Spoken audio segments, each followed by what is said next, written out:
Sementara itu, selama 4 bulan lebih, update harian kasus COVID-19 terus dilakukan gugus tugas percepatan penanganan COVID-19 Denpasar.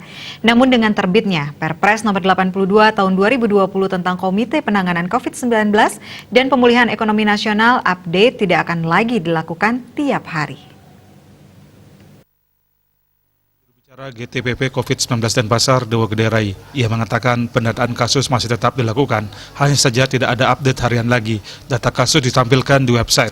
Masyarakat yang ingin mengetahui kasus COVID-19 bisa mengakses COVID-19 Denpasar Safe City.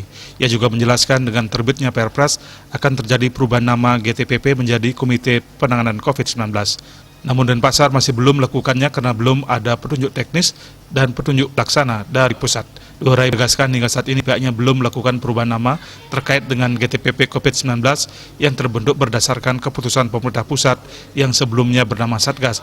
Pihaknya masih menunggu juknis dan juklaknya seperti apa nanti GTPP di daerah. Karena belum ada juknisnya, maka tugas-tugas ini tetap kami lakukan. Asmara Putra, Bali Pos melaporkan.